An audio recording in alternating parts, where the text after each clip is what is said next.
আসসালামু আলাইকুম ওয়া রাহমাতুল্লাহি ওয়া বারাকাতুহু। প্রিয় প্রবাসী ভাইরা, আশা করি আপনারা প্রত্যেকেই ভালো আছেন।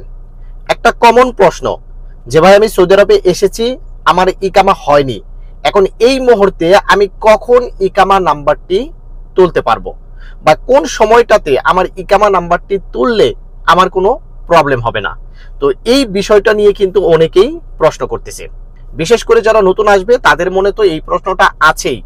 তো আজকের ভিডিওতে সংক্ষেপে ছোট্ট করে এই বিষয়ে তথ্য দেওয়ার চেষ্টা করব। দয়া করে সম্পূর্ণ ভিডিওটি দেখার অনুরোধ করতেছি এবং ভিডিওটি যদি ভালো লেগে থাকে ভিডিওটিকে শেয়ার করে দেওয়ার জন্য অনুরোধ করতেছি। দেখেন, সৌদি আরব মানেই হচ্ছে আপনি এসেছেন, আপনার ইকামা নেই, তার মানে আপনার সৌদি আরবে থাকার কোনো আইডেন্টিটি নেই। আপনার ইকামা আছে, ইকামা যদি এক্সপায়ারও থাকে এরপরও কিন্তু আপনি প্রবলেম ফেস করবেন না।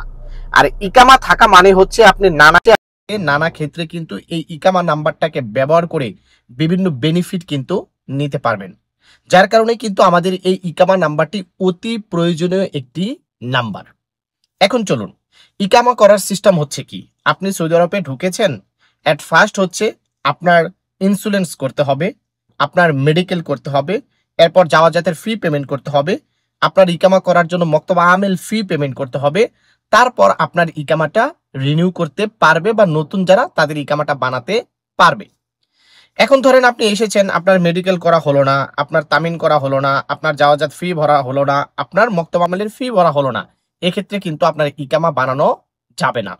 ইকামা বানানোর তরিকাই হচ্ছে আপনার মেডিকেল থাকতে হবে, ইন্স্যুরেন্স থাকতে হবে, যাওয়াজাত ফি পেমেন্ট করতে হবে, মক্তব আমেল ফি পেমেন্ট করতে হবে। এখন ধরেন আপনি এসেছেন 1 মাস হয়েছে, এখনো আপনার ইকামা পাচ্ছেন না বা আপনার কফিল বা কোম্পানি বা যে দালালের মাধ্যমে এসেছেন সে আপনাকে ইকামা দিচ্ছে না। এখন আপনি কি করবেন? এই মুহূর্তে কি আপনি ইকামা নাম্বার তুলবেন? না। এই মুহূর্তে যদি আপনি ইকামা নাম্বার তোলেন তাহলে বেশ কিছু প্রবলেম আপনাকে ফেস করতে হবে। আর আপনি আসার 3 মাস শেষ হয়ে গেছে, এরপর যদি আপনি ইকামা নাম্বার তোলেন তাহলে বিভিন্ন প্রবলেম কিন্তু আপনাকে ফেস করতে হবে না। আচ্ছা, ইকামা বানানো আর ইকামা নাম্বার তোলা, যেটাকে আমরা রকম মুয়াক্কেদ বলে থাকি। ইকামা নাম্বার তোলা একটা বিষয় আর ইকামা বানানো আর একটা বিষয়। ওই যে বললাম, ইকামা বানানোর সিস্টেম হচ্ছে আপনার ইন্স্যুরেন্স থাকতে হবে, মেডিকেল করতে হবে, আপনার যাওয়াজাতের ফি পেমেন্ট করতে হবে, মক্তব আমেলের ফি পেমেন্ট করতে হবে, তারপর আপনার ইকামা আপনার কফিল বা কোম্পানি বানাতে পারবে।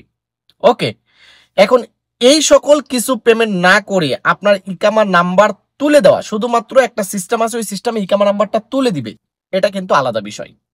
তার মানে ইকামা নাম্বার যদি আপনি 3 মাস হয়নি এর ভিতরেই যদি তোলেন তাহলে আপনি কাফালা হতে গেলে কফিলের অনুমতি নিয়ে কাফালা হতে হবে। আর যদি আপনার 3 মাস শেষ হয়ে যায় এরপর যদি আপনি ইকামা নাম্বার তোলেন তার মানে আপনি ইকামার মেয়াদ পাচ্ছেন না। 3 মাস আগে তুললে যে কয়দিন আছে 3 মাস শেষ হতে ওই কয়দিনের ইকামার মেয়াদ পাচ্ছেন, আর 3 মাস শেষ হয়ে গেলে আপনি ইকামার মেয়াদ পাচ্ছেন না। যখন ইকামার মেয়াদ পাচ্ছেন না এই মুহূর্তে আপনি কাফালা হবেন, কফিলের কোনো অনুমতি লাগতেছে না। আর 3 মাস আগে তুললে বা 3 মাসের ভিতরে তুললে যে কয়দিন ইকামার মেয়াদ পাচ্ছেন এর ভিতরে আপনি কাফালা হতে পারবেন না কফিলের অনুমতি ছাড়া। কফিল অনুমতি দিলে কাফালা হতে পারবেন। তো এটাই হচ্ছে মেন প্রবলেম।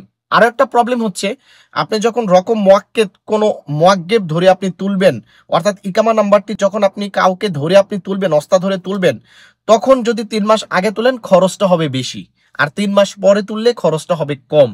এই হচ্ছে মেন বিষয়, যার কারণে আমি সব সময় আপনাদেরকে বলি যে ভাই আসার পর 3 মাস শেষ হলে তারপর আপনার ইকামা নাম্বারটি তুলবেন। কিন্তু নতুন একটা আইন আসার সম্ভাবনা আছে যে আপনি আসার পর 3 মাসের ভিতরে আপনার ইকামা না হলে আপনার নামের উপরে অটোমেটিক হুরুপ চলে আসবে, এরকম গুঞ্জন আমরা শুনতে পাচ্ছি, তবে এটার এখনো কোনো সত্যতা আমরা জানি না। তাহলে আপনারা এটাই করবেন যে সৌদি আরবে আসার 3 মাস পর্যন্ত অপেক্ষা করবেন। এই 3 মাসের ভিতরে দেখবেন আপনার কফিল বা কোম্পানি আপনার ইকামা করে দিচ্ছে কিনা। যদি ইকামা না করে দেয় তাহলে 3 মাস পরে আপনি ইকামা নাম্বারটি তুলে কফিলের অনুমতি ছাড়া যেখানে খুশি সেখানে কাফালা হতে পারবেন। আশা করি বন্ধুরা বুঝতে পেরেছেন। ভিডিওটি খুবই ইনফরমেটিভ, খুবই গুরুত্বপূর্ণ। দয়া করে ভিডিওটিকে শেয়ার করে দিয়ে সৌদি আরব প্রবাসীদের উপকারে আসবেন। ভালো থাকবেন, সুস্থ থাকবেন। আসসালামু আলাইকুম।